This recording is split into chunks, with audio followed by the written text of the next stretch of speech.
స్వీట్గా ఏదైనా తినాలనిపిస్తుందా? అయితే రండి, ఈ టేస్టీ అండ్ హెల్తీ అయిన రాగి పొంగనాలు చేసుకుందాం. పిల్లలకి, పెద్దవాళ్ళకి అందరికీ నచ్చేటట్టు ఈ రాగి పొంగనాలు పర్ఫెక్ట్ స్నాక్ అని చెప్పొచ్చు.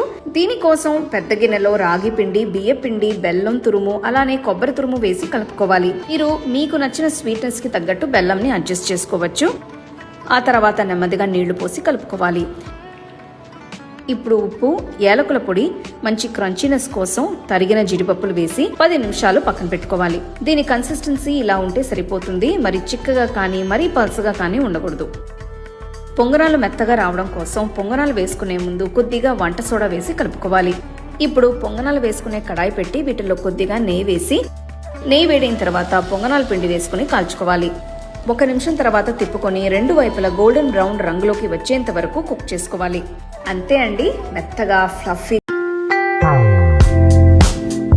బాగా కరకరలాడే పప్పు వడల్ని సింపుల్ గా ఎలా చేయాలో చూద్దామా? ఒక గిన్నెలో బియ్యం, మినపప్పు, పచ్చిశనగపప్పు, కందిపప్పు, ఎండుమిరపకాయలు వేసి 2 గంటల పాటు నానబెట్టుకోవాలి.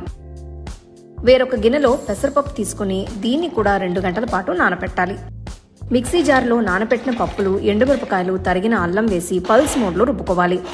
ఇప్పుడు తాలింపుకి కడాయిలో నెయ్యి, ఆవాలు వేసి ఆవాలు చిటపటలాడిన తర్వాత ఇంగువ వేసి ఇందులోకి ఫ్రెష్గా తురుముకున్న కొబ్బరి వేసి 2 నిమిషాలు వేయించుకోవాలి.